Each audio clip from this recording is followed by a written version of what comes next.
இல்லாமல் உடலில் நோய் எதிர்ப்பு சக்தியுடன் வாழ வேண்டும் என்றால் மூலிகைகளின் பயன்பாடுகளை அறிந்து கொண்டு அவற்றை முறையாக பயன்படுத்த வேண்டும் என்கிறார் டாக்டர் கௌதமன் அவர்கள். நிகழ்ச்சியில் அடுத்த பகுதியாக வரவிருப்பது பல்லாண்டு வாழ்ந்திட.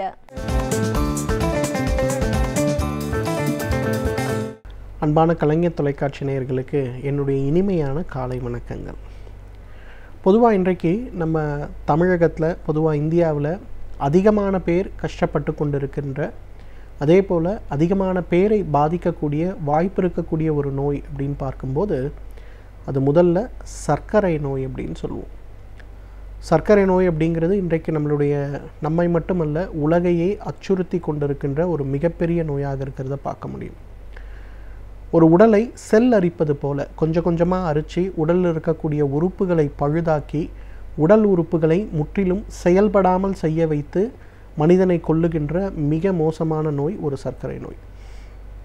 சர்க்கரை நோயினால் ஏற்படுகின்ற பக்க விளைவுகள் என்ன அப்படின்னு தெரியாமல் இன்றைக்கு நிறைய பேர் பார்த்திங்கன்னா சர்க்கரை நோய்க்கு முறையான மருத்துவ சிகிச்சை எடுத்து கொள்ளாததால் பக்கவாதம், சிறுநீரக செயலிழப்பு, கண் பார்வைகளுடைய செயலிழப்பு குறைபாடுகள், அதே போல் இதய நாளங்களில், இரத்த நாளங்களில் ஏற்படக்கூடிய பிரச்சனைகள், கால்களில் புண்கள் மற்றும் கால்கள் எடுக்கக்கூடிய அளவுக்கு நோய்கள் முற்றிப்போய் இருக்கக்கூடிய நிறைய பிரச்சனைகளை அனுபவிக்கிறத நம்ம பார்க்குறோம்.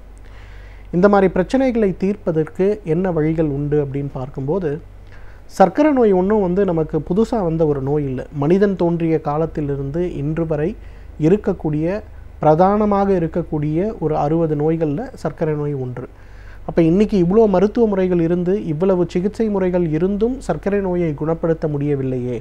அப்போ அந்த காலத்திலலாம் எப்படி சர்க்கரை நோயை குணப்படுத்தினாங்க? அதுவும் அந்த காலத்தில் மக்களுடைய ஸ்டேப்பிள் ஃபுட்டே அரிசி சோறு தானே, எப்படி அது சாத்தியமாச்சு அப்படின்னு கேட்கும்போது அந்த காலத்தில் சர்க்கரை நோய்க்கு கொடுக்கப்பட்ட ஒரு காம்பினேஷன், அதாவது ஒரு 4 மூலிகைகள் அல்லது 4 வீட்டில் இருக்கக்கூடிய பொருட்கள், இதை தினசரி உபயோகமாக எடுத்துக்கொள்ளும்போது சர்க்கரை நோயில் ஒரு மிகப்பெரிய மாற்றம் ஏற்பட்டதை பார்க்க முடிந்தது. இன்றைக்கு என்ன பண்ணியிருக்காங்கன்னா, அமெரிக்காவில் சிகாகோவில் இருக்கக்கூடிய ஒரு பல்கலைக்கழகத்தில் நம்மளுடைய பாரம்பரிய மருத்துவத்தில் இருந்த ஒரு பழக்கத்தை எடுத்து அதை சர்க்கரை நோயாளிகளுக்கு, குறிப்பாக டைப் 1ன்னு சொல்லக்கூடிய இன்சுலின் போட்டுக்கொள்ளக்கூடிய சர்க்கரை நோயாளிகளுக்கு ஒரு மருந்தாக கொடுத்தாங்க. அதை கொடுத்து பார்க்கும்போது சர்க்கரை நோயினால் ஏற்பட்ட பக்க விளைவுகள் பெருமளவு கட்டுப்படுத்த முடிந்ததை பார்க்க முடிந்தது. சர்க்கரை நோயுடைய அளவில் இருக்கக்கூடிய மாற்றங்கள், அந்த சாப்பிட்றதுக்கு முன்பு பின்பு இருக்கக்கூடிய மாற்றங்கள், அதே போல் சர்க்கரை நோய் ஆவரேஜ் பிளட் சுகர் 3 மாதத்திற்கு ஒரு முறை இருக்கக்கூடிய மாற்றங்களில் ஒரு நல்ல கணிசமான முன்னேற்றம் இருந்ததை கண்டுபிடிச்சாங்க. அப்படி எதை அவர்கள் எடுத்தார்கள் அப்படின்னு பார்க்கும்போது நம்மளுடைய பட்டை அப்படின்னு சொல்லக்கூடிய சின்னமனுடைய பவுடர், இதை 1 கிராம் அளவுக்கு எடுத்துக்கிட்டாங்க.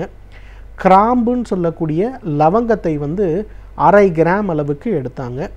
அதே போல் இது ரெண்டத்தையும் மஞ்சளுடைய சாறு, அதாவது மஞ்சள் கிழங்கை எடுத்து நல்லா அதை அரைத்து அதிலிருந்து எடுக்கக்கூடிய சாறு ஒரு 30 மில்லி அளவுக்கு எடுத்தாங்க. இது எல்லாத்தையும் ஒன்றா கலந்து காலையில் ஒரே ஒரு வேளை மட்டும் உணவுக்கு முன்பு கொடுத்தாங்க.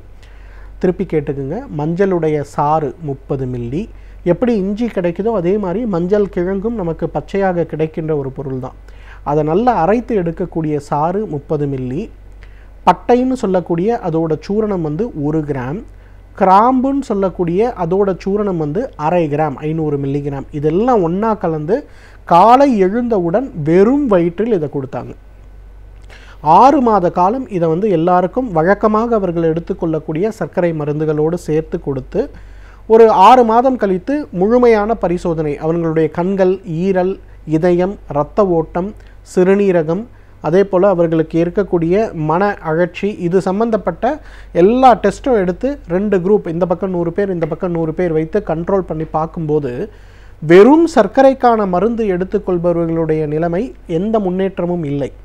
அவங்க ஈரல் செயல் குறைபாடு அப்படி தான் இருந்தது, கிட்னி ஃபங்க்ஷன் அப்படி தான் இருந்தது, கண் பார்வையில் இருக்கக்கூடிய பிரச்சனை அப்படி தான் இருந்தது, எதுலேயுமே மாற்றம் இல்லாமல் இருந்தது. ஆனால் இதே அளவில் இருந்து 6 மாதத்திற்கு பின்பு அந்த மஞ்சள், பட்டை, லவங்கத்தை மருந்தாக எடுத்து கொண்டவர்களுடைய ஒரு medical checkup, full master health checkup பண்ணி பார்க்கும்போது சர்ப்ரைசிங்காக இருந்தது அவங்களுக்கு. எனக்கு அதோட டாக்டர் ஹியூஜ், HUGHS, ஹியூஜ்ன்னு சொல்கிறவர் தான் அந்த ஒரு ஆராய்ச்சியோட தலைமை மருத்துவர். அவர் வந்து டாக்டரேட் பண்ணியிருக்காரு டயபெட்டிஸில். டயபெட்டிக்கு காம்ப்ளிகேஷன்ஸை ப்ரிவெண்ட் பண்ணக்கூடிய அந்த எமர்ஜென்சி மெடிசனில் ஒரு மிகப்பெரிய ஒரு மருத்துவர், சிகாகோவில் இருக்கக்கூடிய ஒரு மருத்துவ பல்கலைக்கழகத்தில். அவரோட இந்த ஒரு ஆராய்ச்சி வந்து இன்றைக்கி அவர் ஆர்டிக்கலில் ரொம்ப அழகாக சர்ப்ரைசிங்காக சொல்கிறாரு. ஏன்னா வந்து இந்த பொதுவாக வந்து இயற்கை மருத்துவம் சம்பந்தப்பட்ட காரணிகள் சர்க்கரை நோய்க்கு குணமாகிறதா இல்லையா அப்படிங்கிறதே ஒரு மிகப்பெரிய டிபேட். பெரும்பாலான ஆங்கில மருத்துவர்கள் அதை ஒத்துக்கொள்வது கிடையாது. ஆனால் வந்து இந்த ஒரு பர்டிகுலர் காம்பினேஷன் ஆயுர்வேத மருத்துவத்தில், சித்த மருத்துவத்தில், ஆயுர்வேத மருத்துவத்தில் குறிப்பாக ஷாரங்கதர சம்ஹிதை அப்படின்னு ஒரு புத்தகத்தில் இருக்கக்கூடிய அந்த ஒரு குறிப்பை மட்டும் எடுத்து நாங்கள் மருந்துக்காக பயன்படுத்தும் போது சர்க்கரையுடைய அளவில் இருக்கக்கூடிய வேரியேஷன் ஒரு மிகப்பெரிய மாற்றம் அடைந்ததை எங்களால் பார்க்க முடிந்தது. அதே போல் சர்க்கரை நோயினால் ஏற்படக்கூடிய பாதிப்புகளில் ஒரு மிகப்பெரிய மாற்றம் இருந்ததை பார்க்க முடிந்தது. குறிப்பாக அவர் சொல்கிறது என்னன்னு கேட்டிங்கன்னா, இன்சுலின் போட்டுக்கொள்கிறவர்கள் எல்லாருக்கும் ஒரு பிரச்சனை என்ன இருக்குன்னா, ஒரு 10 யூனிட் இன்சுலின் போடும்போது சுகர் கண்ட்ரோலுக்கு வரும். ஒரு 6 மாதம் ஆகும்போது அவங்களுடைய உடல் எடை 2 to 4 கிலோ அதிகமாகும். எந்த உணவுலையும் நல்ல மாற்றங்கள் எடுத்தாலும் கூட இந்த உடல் எடை அதிகரிக்குது.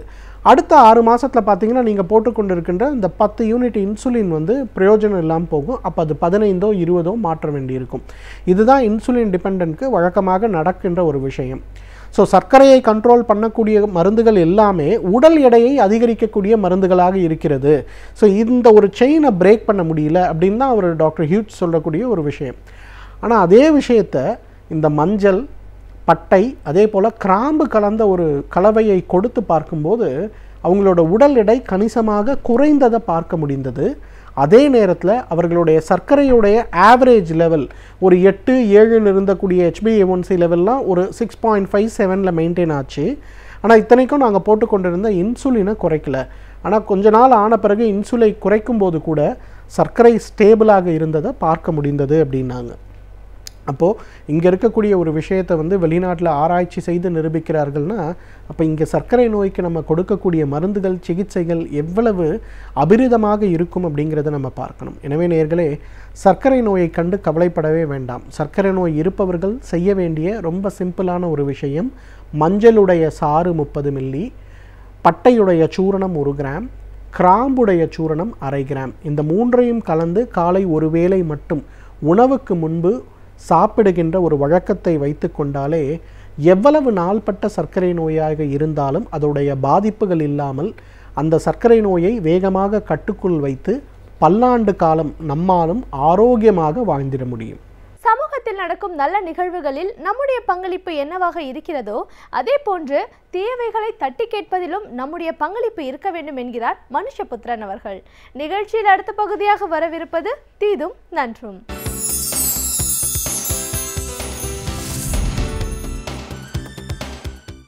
வணக்கம் நண்பர்களே, இன்னும் ஒரு இனிய காலை பொழுதில் தீதும் நன்றும் நிகழ்ச்சியில் உங்களை சந்திப்பதில் மிக்க மகிழ்ச்சி அடைகிறேன்.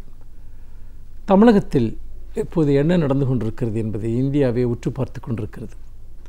அதோடு மட்டுமல்ல, தமிழக அரசியலில் நடந்து கொண்டிருக்கக்கூடிய ஒவ்வொரு மாற்றமும் ஒவ்வொரு நகர்வுமே கூட தமிழகத்தினுடைய அடிப்படையான நலன்களோடு, அதாவது அந்த நலன்களுக்கு எதிரானதாக இருப்பதை நாம் தொடர்ந்து பார்த்து கொண்டிருக்கிறோம்.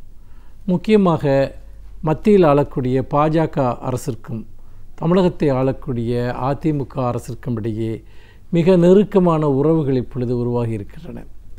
இந்த உறவுகள் என்பது மத்திய மாநில அரசுகளுக்கிடையே இருக்க வேண்டிய நியாயமான உறவுகளாக இருந்தால் அது ஒரு மாநிலத்தினுடைய வளர்ச்சிக்கு பயன்படும். ஆனால் மாறாக இப்பொழுது என்ன நடந்து கொண்டிருக்கிறது என்று பார்த்தால், மாநிலத்தில் பெயருக்கு ஒரு கட்சி ஆட்சியில் இருக்கிறது, ஆனால் உண்மையான அதிகாரம் என்பது மத்திய அரசிடம் இருக்கிறது. மத்திய அரசு ஆட்டுவிக்கிறபடி எல்லாம் ஆடுகிற ஒரு அரசாக மாநில அரசு இருக்கிறது என்பதை நாம் தொடர்ந்து பார்த்து கொண்டிருக்கிறோம். மத்திய அரசு சொல்லுகிற இடங்களிலெல்லாம் மாநில அரசு கையெழுத்து போடுகிறது. அதோடு மட்டுமல்ல, தமிழகத்தினுடைய உரிமைகள் சார்ந்து ஒரு பிரச்சனையில் கூட உரத்து குரல் எழுப்புவதற்கு தமிழகத்தில் ஆளக்கூடிய இந்த அரசிற்கு திராணி இல்லை. இந்த அரசு தேர்ந்தெடுக்கப்பட்டு ஓராண்டு நிறைவடைகிறது. இந்த ஓராண்டு காலத்தில் இந்த அரசு மக்களை முற்றாக கைவிட்டு விட்டது, மக்களை புறக்கணித்து விட்டது, எல்லா விதத்திலும் மக்களுடைய உரிமை குரல்களை நசுக்கி கொண்டிருக்கிறது என்பதைத்தான் நாம் தொடர்ந்து பார்த்து கொண்டிருக்கிறோம். அந்த வரிசையில் நிர்வாகம் முற்றாக முடங்கி போனது மட்டுமல்ல, அமைச்சர்களோ அல்லது முதலமைச்சரோ எந்த விதத்திலும் ஒரு தலைமை பண்பு அற்றவர்களாக இருப்பது மட்டுமல்ல, அவர்கள் வேறு யாரோ சிலருடைய தலைமையை ஏற்று செயல்படுகிறார்கள் என்பதைத்தான் நாம் வெளிப்படையாக பார்க்க முடிகிறது. சசிகலா அவர்களும் தினகரனும் சிறைக்கு அனுப்பப்பட்டு விட்ட பிறகு இன்றைக்கு தமிழக ஆட்சி அதிகாரத்தை முற்றிலுமாக தாங்களே வழிநடத்தலாம் என்கிற ஒரு எண்ணத்திற்கு இப்பொழுது மத்திய அரசு வந்துவிட்டது என்பதை தெளிவாக பார்க்க முடிகிறது. இதற்கு மிக தெளிவான சாட்சியங்கள் மத்திய அமைச்சர்கள் கலந்து கொள்ளக்கூடிய நிகழ்ச்சிகளில் மாநில அமைச்சர்கள் மத்திய அரசின் திட்டங்களுக்காக அந்த அமைச்சர்களை வானலாவ புகழ்வதை நம்மால் கேட்க முடிகிறது. அவர்கள் புகழ்வதை கேட்கிற போதெல்லாம் எப்படி அவர்கள் ஜெயலலிதாவை கடந்த காலத்தில் புகழ்ந்தார்களோ அதற்கு நிகராக இப்பொழுது நரேந்திர மோடியையும் அவர்களுடைய அமைச்சர்களையும் அவர்கள் புகழ ஆரம்பித்திருக்கிறார்கள். அதாவது ஒரு காலகட்டத்தில் ஒரு அடிமைத்தனத்தை அரசியல் வாழ்க்கையாக ஏற்றுக்கொண்டவர்களுக்கு தங்களை அடிமைப்படுத்துவதற்கு யாராவது இன்னொருவர் புதிதாக தேவைப்படுகிறது. ஏனென்றால் தன்னை அடிமைப்படுத்துகிறவர்கள் இல்லாமல் எஜமானர் இல்லாமல் அவர்களால் ஒரு சுயேட்சையாக செயல்பட முடியாது என்பது அதிமுக அமைச்சர்களை பொறுத்தவரை நிரூபணமாகி கொண்டிருக்கிறது. அந்த வகையில் இன்றைக்கு ஒரு மத்திய அமைச்சர் ஒருவருடைய வழிகாட்டுதலில் தலைமைச் செயலகத்தில் ஆலோசனை கூட்டம் நடக்கிறது. பல திட்டங்களை அவர்கள் தொடங்கி வைக்கிற போது தங்களுடைய மாநில முதலமைச்சரை புகழ்வதை விட அமைச்சர்கள் அதிகமாக மத்திய அமைச்சர்களை புகழ்கிறார்கள் என்று சொன்னால் நேரடியான ஒரு ஆட்சி இங்கே தமிழகத்தில் பாஜக ஆட்சி வந்துவிட்டது என்றுதான் தோன்றுகிறது. ஏனென்று கேட்டால் மிகப்பெரிய பிரச்சனைகள். நீட் தேர்வை நீங்கள் எடுத்துக்கொள்ளுங்கள். நீட் தேர்வுக்கு எதிராக தமிழக சட்டசபை ஒரு தீர்மானம் நிறைவேற்றுகிறது. ஆனால் அந்த தீர்மானத்தை குடியரசுத் தலைவருடைய மாளிகைக்கு அனுப்பி ஒப்புதல் பெறுவதற்கான எந்த முயற்சியும் இல்லாமல் கேலிக்கூத்தாக இவர்கள் மாற்றினார்கள்.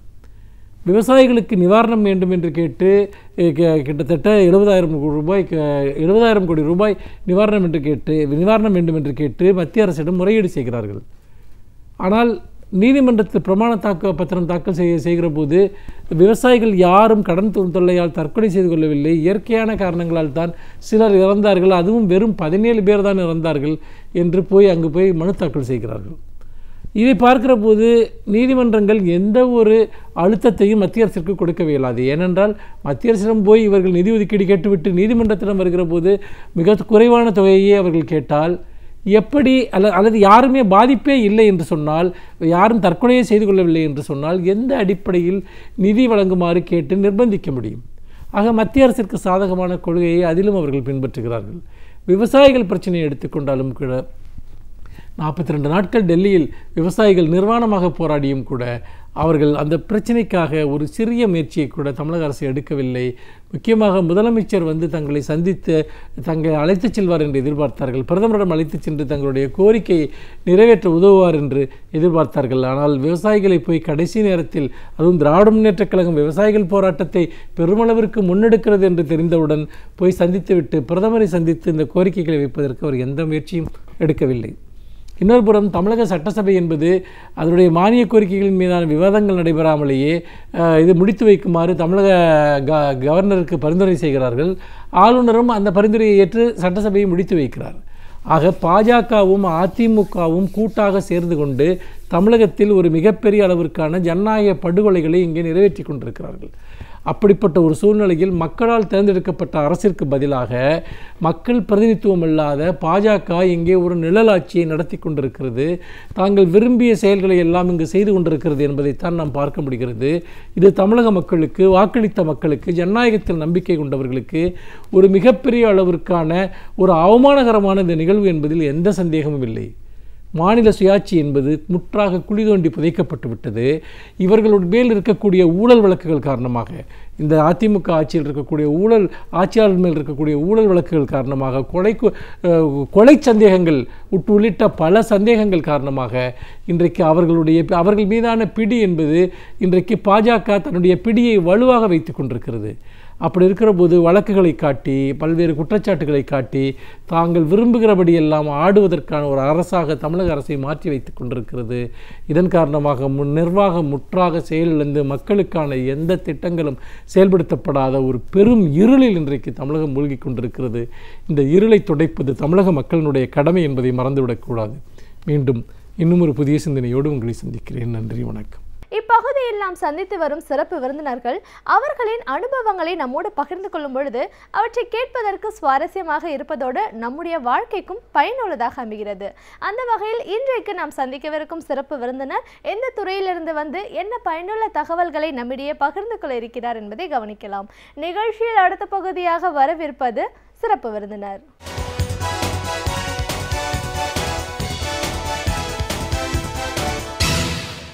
வணக்கம் நேயர்களே, விடியலே வா நிகழ்ச்சியின் சிறப்பு விருந்தினருக்கான நேரம் இது. இன்றைய சிறப்பு விருந்தினர் இலக்கிய சிந்தனையாளர் கவிஞர் முனைவர் ஆ. ராமானுஜம். ஒரு கவிஞரா, இலக்கிய சிந்தனையாளரா, படைப்பாளி அப்படின்னும் போது இவரோட படைப்புகள் கவிதையில் ஆரம்பிச்சு கவிதை, நாவல், நாடகம், இப்படி பல களங்களில் இவரோட பயணம் இருக்கு. இவரோட அனுபவங்கள் சார்ந்த பல விஷயங்களை இன்னைக்கு நம்ம இவர்கிட்ட கேட்டு தெரிஞ்சுக்கலாம். வணக்கம் சார். வணக்கம். ஒரு கவிஞரா, ஒரு எழுத்தாளரா, இலக்கிய சிந்தனையாளரா முதல்ல எங்கள் நிகழ்ச்சிக்கு உங்களை நாங்கள் வரவேற்கிறோம் சார். நன்றிமா. இலக்கிய சிந்தனையாளர் அப்படின்னு வரும்போது நீங்கள் நிறைய படைப்புகள் உருவாக்கியிருக்கீங்க. தமிழ் இலக்கியங்கள் பற்றின ஒரு புரிதல் இருக்குது. நம்மளுடைய இலக்கியங்கள் எவ்வளோ மேன்மையானது, தொன்மையானது அப்படின்ற ஒரு விஷயம் இன்னைக்கு இருக்கிற அடுத்த தலைமுறைக்கு எடுத்து கொண்டு போக வேண்டிய அவசியத்தில் ஏன் இருக்கும், வரலாறு ஏன் முக்கியத்துவம் வாய்ந்ததாக இருக்குது, ஒரு படைப்பாளி அப்படிங்கிறவன் யார், அவனை சுற்றி இருக்கிற விஷயங்களை அதோட புரிதல் அவருக்கு எப்படி இருக்குது, உங்களுடைய பயணம் அப்படின்னு வரும்போது உங்களோட படைப்புலக பயணம் எங்கே ஆரம்பமானது, இது எப்படி தொடர்ந்து போயிட்டுருக்கு, இப்படின்னு நிறைய விஷயங்களை எங்கள் நேர்களோட இன்றைக்கி நீங்கள் முழுமையாக பகிர்ந்துக்கணும் சார்.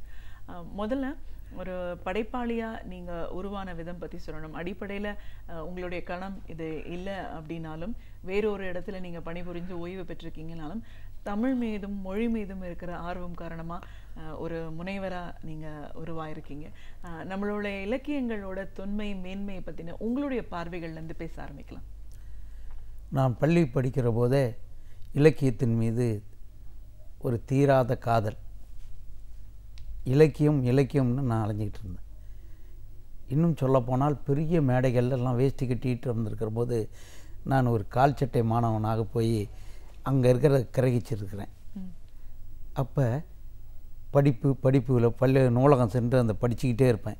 படிச்சுட்டு உள்வாங்கி, ஓஹோ இந்த இலக்கியத்தில் இப்படி இருக்குது, ஒரு செய்திகளையும் நான் புதிய கோணத்தில் பார்த்தேன்.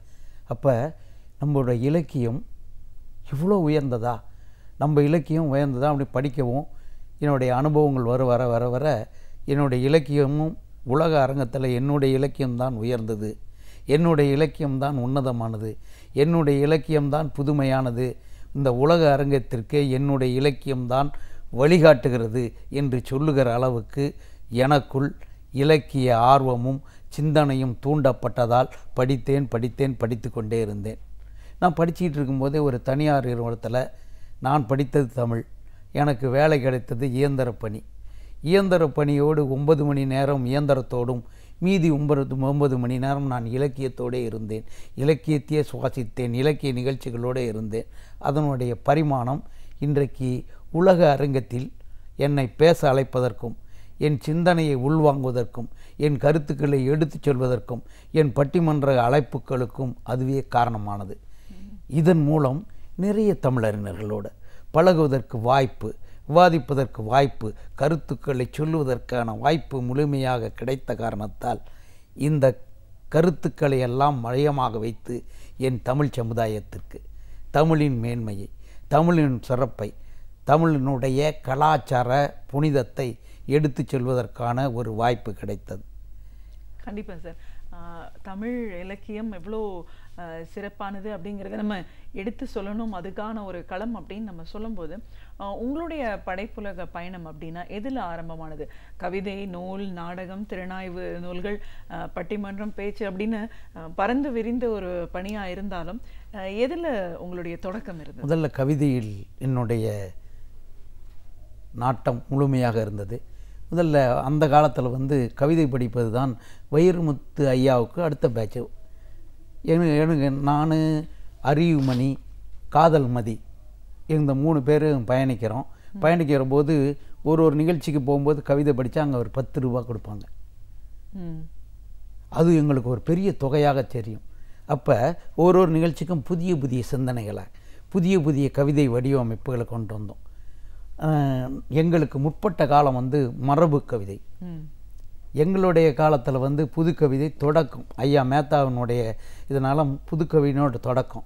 நான் என்ன பண்ணேன்னா, இந்த புதுக்கவிதையும் இல்லாமல் மரபு கவிதையும் இல்லாமல் ஜனங்களுக்கு எது புரியுமோ, எது மக்கள் மனதில் தைக்குமோ அதுதான் கவிதை. கவி தைக்க வேண்டும், தைத்தவன் எழ வேண்டும் எழுந்தவன் சிந்திக்க வேண்டும், எழுந்தவன் இந்த சமுதாயத்தினுடைய உணர்வுகளை பிரதிபலிக்க வேண்டும் என்பதற்காக என்னுடைய கவிதைகளை கொஞ்சம் மாற்றம் செய்து கொடுத்தேன். அதனுடைய வடிவமாக என்னுடைய கவிதைகளுக்கு தனி வரவேற்பு கொடுக்கப்பட்டது. எல்லா மேடைகளிலும் கல்லூரிகளிலும் பேசுகிற போது என்னுடைய கவிதைகளுக்கு ஒரு தனி முக்கியத்துவம் கொடுக்கப்பட்டதற்கு காரணம் என்னுடைய வடிவங்களை மாற்றினேன். மரபும் இல்லாமல் புதிதும் இல்லாமல் கவிதை என்பதே ஒரு உறங்கி கிடப்பவனை எழுப்பிவிட வேண்டும். கவிதை என்பது ஒரு கனலாக இல்லாமல் அதே நேரம் தென்றலாகவும் இல்லாமல் இந்த சமூகத்தை தட்டி எழுப்புவதாக எது இருக்கிறதோ அதுதான் கவிதை என்று சிந்தித்ததன் விளைவாக மலேசிய நாட்டில் நடந்த ஒரு கவிதையில் கவிதைக்கு எது அழகு என்று என்னை கேட்டார்கள். ஒரு திரைப்பட பாடல் வைரமுத்து ஐயா அவர்கள் எழுதிய பாடல் அப்போது ஃபேமஸாக இருந்தது, மிகச்சிறப்பாக எல்லோராலும் பேசப்பட்டது. கவிதைக்கு பொய் அழகுன்னு என்ன கேட்டாங்க. அந்த பாடல் வரிகளைப் போல் உங்களுடைய சிந்தனை இருக்குமா? இல்லை, கவிதைக்கு மெய்தான் அழகு. எப்படின்னு பார்த்தீங்களா, எங்கள் கிராமங்களில் நெல் விளையும், நெல்லுக்குடைய புல்லும் விளையும். உழவன் என்ன பண்ணுவான், ரெண்டுக்குமே தண்ணி ஊற்றி கொண்டு வருவான், அறுத்து கொண்டு வந்து களத்தில் போடும்போது இந்த நெல் விதைகள் மட்டும் இருக்கும். இந்த நெல் போல இருக்கிற அந்த புல்லிலிருந்து வந்த பதர்கள் ஓடிவிடும். அது மாதிரி தான் கவிதைகள் உண்மை இருக்க வேண்டும். கவிதைகள் பாடுபொருளில் ஒரு நேர்மை இருக்க வேண்டும். கவிதையின் பாடுபொருளில் நீதி இருக்க வேண்டும். அப்படி இருந்தால்தான் அந்த கவிதைகள் காலத்தை வென்று நிற்கும். அப்படி வென்ற கவிதைகள் தான் சங்க காலத்திலிருந்து இந்த காலம் வரை கோலோச்சி கொண்டிருக்கிறது. காலங்காலமாய் கரிசல் மண்ணை தன் கலப்பை விரலாலே கிளறி பார்த்த என்னுடைய கிராமத்து விவசாயி, தரியில் உழண்டும் தரித்திரம் களையாத நெசவாளி தன்னுடைய கைகளை இப்படியும் அப்படியும் அசைக்கிறானே, ஏன் தெரியுமா? தான் படைக்கிற இந்த துணி தனக்கு இல்லை இல்லை என்பதற்காகத்தான் இப்படி அசைக்கிறான். கட்டை வண்டியோட்டி உழைப்பை சிந்துகிறானே, அந்த உழைப்பாளி அதனுடைய உணர்வுகளை அதனுடைய பிரதிபலிகளை இன்னும் பெறவில்லை. இந்த பெறவில்லை என்பதை எது பிரதிபலிக்கிறதோ அதுதான் கவிதை. என் சமூக அவலங்களுக்கு எது தீர்வு காணுகிறதோ அதுதான் கவிதை. அப்படி இருந்த காலத்தினால்தான் சங்க காலத்து கவிதைகள் இன்றும் நின்றது, இன்றும் பேசப்படுகிறது. கண்டிப்பா சார். உங்களுடைய முதல் படைப்பு பற்றி சொல்லுங்க, அது உருவான விதம் பற்றி சொல்லுங்க. என்னுடைய முதல் படைப்பு ஒரு சின்ன கவிதை நூல். மறைந்த பேராசிரியர் சா வளவன் ஐயா அவர்களுடைய துணையோடு, அவர் வைரமுத்து ஐயாவுக்கு ஆசிரியர், அவர் தான் என்னை நெறிப்படுத்தி அந்த நூலை போட வச்சார். அந்த முதல் கவிதை தொகுப்பு இன்னும் பேசப்பட்டிருக்கிறது. அதில் இருக்கிற சில கவிதைகளை எல்லாம் இன்னும் பேசிக்கொண்டிருக்கிறார்கள். அந்த கவிதைகளில் கூட ஒரு வரி வரும்.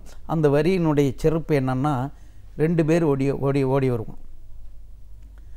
காலையில் ஒரு 7:15 மணி அவன் ஓட்டமாக ஓடுவான். எதுக்குடா ஓடுறான்னு 2 பேர் ஒருத்தன் அரை டிராயரோடு வருவான், இன்னொருத்தன் அன்றாயரோடு ஓடுவான். ஒருத்தன் அலுமினிய பாத்திரத்தோடு ஓடுவான், இன்னொருத்தன் செல்ஃபோனோடு ஓடியாருவான். ஒருத்தங்கிட்ட பாட்டு கேட்டோம், ஏயா நீ ஓடுற, இவ்வளோ வேகமாக ஓடுற, எதுக்கியா ஓடுற? உடல் ஜீரணம் ஆகணும், உடலில் இருக்கிற கொழுப்பு ஜீரணம் ஆகிறதுக்கு ஓடுறேன். இன்னொருத்தனை பார்த்து கேட்டேன், நீ ஏயா ஓடுற? இல்லை இன்றைக்கி போனால் அந்த லாரி என்னை ஏற்றிக்கிட்டு போவானுங்க கட்டட கூலி வேலைக்காக. நான் அந்த லாரியில் ஏறினா தான் நான் போகிற இடத்துக்கு இன்றைக்கி போய் சேர முடியும், அப்படி போனால் தான் எனக்கு. அப்போ நான் இப்படி எழுதினேன், இவன் ஓடுகிறான் உடல் ஜீரணத்துக்காக, இவன் ஓடுவது உடல் ஜீவனத்துக்காக. 2 பேர் ஓடுகிறார்கள், ஒருவன் ஓடுவது உடல் ஜீரணத்துக்காக, இன்னொருவன் ஓடுவது வயிற்று ஜீவனத்துக்காக. இதுதான் எங்கள் நாடு, இதை மாற்றி அமைப்பதற்கு இனி போடு தனி ரோடு அப்படின்னு இப்படி சொல்லும்போது மக்கள்கிட்ட ஒரு ஈர்ப்பு வரும், நிறைய கைத்தட்டல் கிடைக்கும். கண்டிப்பாக சார். நூல்கள் அப்படின்னு பார்க்கும்போது நீங்கள் நிறைய நாவல்களும் எழுதியிருக்கீங்க, அதே நேரத்தில் நாடக நூல்களும் எழுதியிருக்கீங்க. உங்களுக்கு ஒருத்தருடைய படைப்புகளுக்கும் அதை பார்க்கும்போது அவங்களுக்கான ஒரு அடையாளங்கள் இருக்கும், அதை பற்றின ஒரு புரிதல் அதை பார்க்கும்போதே நம்மளுக்கு தெரியும் இது இவங்களுடைய படைப்பு அப்படின்னு. உங்களுடைய படைப்போட அடையாளங்கள் பற்றி சொல்லுங்கள். என்னுடைய படைப்பினுடைய அடையாளம் நாடக நூல்கள், ஆய்வு நூல்கள், ஆய்வு கட்டுரைகள், கவிதை, நாடக நூல்கள், இப்படி 4 வகையாக பிரிக்கலாம். அப்படி எழுதும்போது நான் ஒரு 4 நாடகங்கள், மேடை நாடகங்கள் நடத்தினேன். நடத்தி கையில் இருக்கிற மோதிரங்கள்லாம் காணாத போய்விட்டது. அப்புறம் அந்த நாடகத்தை நிறுத்திட்டு கட்டுரை இலக்கியத்தோடு வந்தேன். என்னுடைய கட்டுரையினுடைய தனி அடையாளங்கள், இந்த கட்டுரை இந்த சமூகத்துக்கு என்ன பயன்படும், எந்த வகையில் பயன்படும், என்னுடைய அடுத்த தலைமுறைக்கு நம்முடைய பண்பாட்டு அடையாளங்களை எப்படி காட்டும் அப்படிங்கிறதுக்காக எழுதப்பட்டவையாக இருக்கும். என்னுடைய கட்டுரையினுடைய வடிவங்கள் கட்டுரையினுடைய வடிவத்திலிருந்து மாறுபட்டிருக்கும். ஒரு சொல்வதைப் போல, இயல்பாக பேசுவதைப் போலவே என்னுடைய கட்டுரைகள் அமைந்திருக்கும். காரணம் என்னன்னா, என்னுடைய தலைமுறை அவனுக்கு புரிந்ததாக தேடிக்கொண்டிருக்கிறது. நான் ஒரு இலக்கணத்தை சொல்லிக் போது நிறைய பேர் தம்பிங்கிட்டலாம் சொல்லுவாங்க, இன்றைக்கி தொல்காப்பியன் எழுதின இலக்கணத்தை கொண்டுட்டு வந்து என்னுடைய தலைமுறைக்கு கற்று வடிவில் கொடுக்கும்போது இவனுக்கு புரியாது. நகையே, அழுகை, இழிவரல், மறுக்கை, அச்சம், பெருமிதம், பிரிவு தொகையென அப்பால் எட்டே மெய்ப்பாடு என்க அப்படின்னு மெய்ப்பாட்டை சொன்னால் இவனுக்கு தெரியாது. இவனுக்கு தகுந்த மாதிரி எண்வகை குணங்கள் நம்ம உடம்புலேருந்து பிரதிபலிக்குதுரா. இந்த எண்வகை வடிவங்கள் தான் ஒரு மனிதனை நிர்ணயிக்கிறது, அவனுடைய சிறப்பை நிர்ணயிக்கிறது. அதனால் எழுத்துன்னா ஒன்றும் நீ கஷ்டப்பட்டு எழுத்து இலக்கணத்தை படிச்சுட்டு இருக்கவானா, இதை புரிஞ்சுக்கிட்டீங்கன்னா நீ வந்துடணும். எழுத்துன்னா ஒரு மனிதன் மனசில் எழுதப்பட்ட எண்ணங்கள் ஒரு தாளில் எழுதப்பட்டால் அது எழுத்து, சொல்லப்பட்டால் அது சொல்லு. இதாண்டா எழுத்து இலக்கணம், இதான் சொல் இலக்கணம். ஒரு எழுத்தும் இன்னொரு எழுத்தும் ஒன்றோடு ஒன்று அசைஞ்சு ஒரு பொருளை தந்தா அது அசை. 2-3 அசைகள் ஒன்றா சேர்ந்து ஒரு சீரான பொருளை கொடுத்தால் அது சீர். பல சீர்கள் ஒன்று சேர்ந்து ஒரு தொடரில் தொடுத்து நின்றால் அது தொடை. அது அடுக்கு மொழியாகிற போது ஒரு 2 சொற்கும் பொருள் தந்தால், பிரிக்கிற போது பொருள் தந்தால் அது அடுக்கு தொடர்.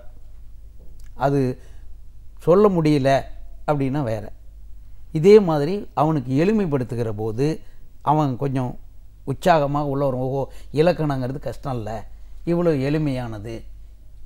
எதுகைன்னா என்ன, மோனைன்னா என்ன, இயல்புன்னா என்ன. குறுகிய ஓசை இருந்தால் குறில், நெடிய ஓசை இருந்தால் அது நெடில். இதுக்கு ஒரு மாத்திரை ஏன் வச்சான் அப்படின்னு பார்த்தா, ஒரு காலத்தில் இந்த தமிழ் எழுத்துக்கள் வீழ்ந்து விடுங்கிறதுக்காக, அந்த காலத்திலேயே இது சுகவீனப்பட்டுங்கிறதுக்காக மாத்திரையை போட்டு வச்சான்.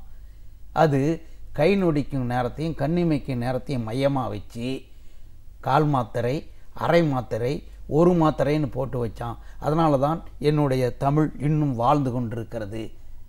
ஏண்டா துணைக்கால் எழுத்து போடுறாங்க அப்படின்னா, ஒரு கால் நடக்க முடியாமல் போய்விட்டால் கைத்தடி ஊனுவதைப் போல் இந்த கால் போடுகிறோமே துணை எழுத்துக்கள், அதுக்கு துணையாக எழுத்துக்கள் துணையாக இருக்கும்.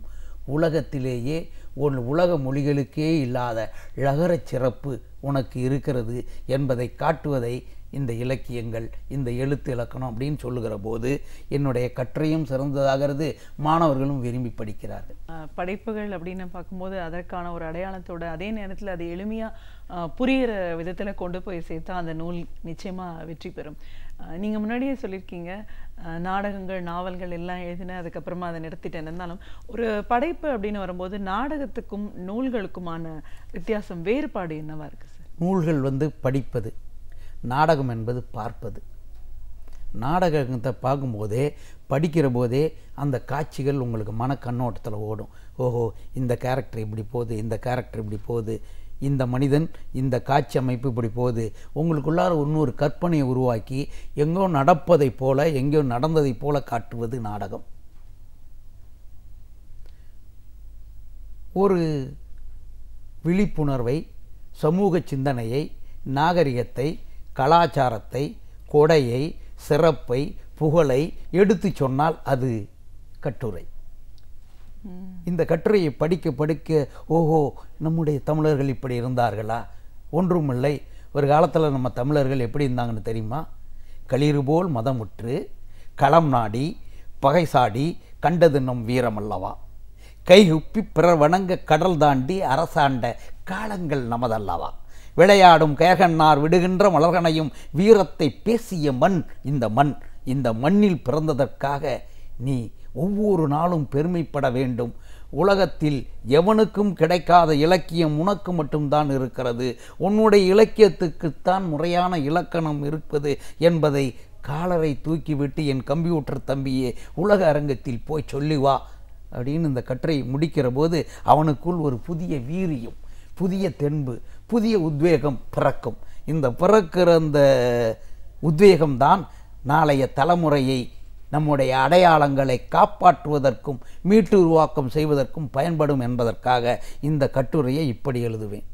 இந்த நாடக இலக்கியத்தில் கொண்டு வருவது ஒரு காட்சி அமைப்பு, இயல்பாக இருவர் பேசிக்கொள்ளுகிற இயல்பான நடை, இந்த நடைக்குள் இருக்கிற பாவனை, இந்த பாவனைக்குள் இந்த சமூகம் என்ன பெற வேண்டும் என்கின்ற செய்தியை நாடகத்தில் வைப்பேன்.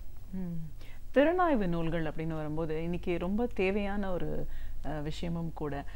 திறனாய்வு நூல்கள் அப்படின்னு நம்ம எந்த படைப்பு அப்படி சொல்கிறோம், என்ன மாதிரியான ஒரு திறனாய்வுகள்லாம் நீங்கள் பண்ணியிருக்கீங்க? திறனாய்வுங்கிற போது இன்றைக்கி பெரும்பான்மையாக அண்மை காலத்தில் திறனாய்வு நூல்களே வருவது இல்லை. எப்படி ஒரு காலத்தில் நம்மக்கிட்ட கம்பேரிட்டிவ் லிட்ரேச்சர், ஒப்பிலக்கியம், ஒரு நூலுக்கும் ஒரு மொழிக்கும் மற்ற நூல்களில் இருக்கிற நூல்களும் ஒப்பிட்டு பார்த்து இந்த வகையில் உன்னுடைய நூல்கள் சிறந்தது, உன்னுடைய மொழி சிறந்தது என்று சொல்லக்கூடியது இல்லை. கார்ட்வெல் போப் வந்ததுக்கு பின்னாடி தான் இந்த ஒப்பிலக்கியத்துக்கு, கம்பேரிட்டிவ் லிட்ரேச்சருக்கு நாம் முக்கியத்துவம் கொடுத்தோம். அதே மாதிரி இன்னைக்கு திறனாய்வு தேவைப்படுகிறது. ஒரு நூலை எழுதுகிறான், அவனுடைய கற்பனையில் எழுதுகிறான். அது திறனாய்வு செய்கிறவங்க என்ன பண்ணுறாங்க, சரி எழுதுனவங்க கொஞ்சம் பெரிய ஆள், கொஞ்சம் வசதி படைத்தவங்க, இல்லை வேறு பின்னணியில் இருக்கிறாங்கன்னா அவங்கள திறனாய்வு செய்கிறத அப்படியே கொஞ்சம் மலிப்பு விட்டுறாங்க. அப்படி இல்லாமல் திறனாய்வு என்பது ஒரு மொழியினுடைய நடைச்சிறப்பை, இலக்கண சிறப்பை, வரி வடிவ சிறப்பை, இன்னும் சொல்லப்போனால் அது சொல்லுகிற கருத்து சிறப்பை, காலக்கணிப்பை, இந்த சமூகத்துக்கு எந்த வகையில் பயன்படுகிறது என்பதை முழுமையாக திறனாய்வு செய்து வெளியிடுகிற போதுதான் அந்த நூல் சிறந்த நூலாக அங்கீகரிக்கப்படும். ஒரு காலத்தில் நம்முடைய மன்னராட்சியெல்லாம் நடந்துகிற போது ஒரு புலவன் ஒரு ஓலைச்சுவடியில் அந்த கவிதை படித்தானா மற்ற புலவர்கள் அதை பற்றிய கருத்தும் திறனாய்வும் இருந்தது. ஆனால் அண்மை காலத்தில் அது குறைந்து நூல் வெளியீட்டு விழாவோடு அது முடிந்து விடுகிறது. திறனாய்வு என்பது நடப்பதில்லை என்பதற்காக நான் அண்மை காலத்தில் சில நல்ல படைப்புகள் எல்லாம் திறனாய்வு செய்வது இந்த நூல் சிறந்த நூலாக இருக்கிறது, இந்த நூல் இந்த சமூகத்துக்கு பயன்படுகிறது, இந்த நூல் உன்னுடைய மொழியினுடைய சிறப்பை, உன்னுடைய மொழியினுடைய கலாச்சாரத்தை, உன்னுடைய மொழியினுடைய பண்பாட்டை எடுத்து சொல்லுகிறது என்று சொல்லுகிற போது பலருடைய பார்வையில் அந்த நூல் சென்று சேருகிறது, பலர் வாங்கி பயனடைய ஏதுவாக இருக்கிறது என்பதைத்தான் இந்த திறனாய்வினுடைய வெற்றியாக நான் கருதுகிறேன். கண்டிப்பாக சார், ஒரு படைப்பாளியாக, ஒரு ஆய்வாளராக நம்மளோட தமிழ் இலக்கியத்தோட சிறப்பு, இதோட மேன்மை, இதை பற்றின ஒரு புரிதல் அடிப்படையில் உங்களுக்கு இருந்ததுனால பல களங்களில் உங்களுடைய பயணத்தை தொடர முடிஞ்சது. ஆனால் இன்றைக்கி இருக்கிற இளைய சமுதாயத்தினர் மத்தியில் தமிழ் இலக்கியங்களோட தொன்மை மேன்மை எல்லாம் இன்னும் முழுமையாக இதோட வரலாறு போய் சேரலையோ அப்படின்ற ஒரு எண்ணமும் தவிப்பும் கண்டிப்பாக இருக்குது. ஒரு ஆய்வாளராக நீங்கள் அதை எப்படி பார்க்குறீங்க, அதை எப்படி கொண்டு போய் சேர்க்க முடியும்? அதாவது ஒரு மொழியினுடைய சிறப்பு அந்த தலைமுறைக்கு தெரிந்தால்தான் அந்த தேசம் உயரும். ஒரு காலத்தில் முடியரசனும் வாணிதாசனும் எத்தனையோ படைப்பாளர்களும் தங்களுடைய சிந்தனைகளை சொன்னதனுடைய விளைவாகத்தான் இன்றைக்கு எங்களை போன்றவர்கள் உருவாகி இருக்கிறோம். அது மாதிரி அடுத்த தலைமுறைக்கு அவன் தன்னுடைய தாய்மொழி கல்வியிலிருந்து விலகி வேற்றுமொழியில் படிக்கிறான்.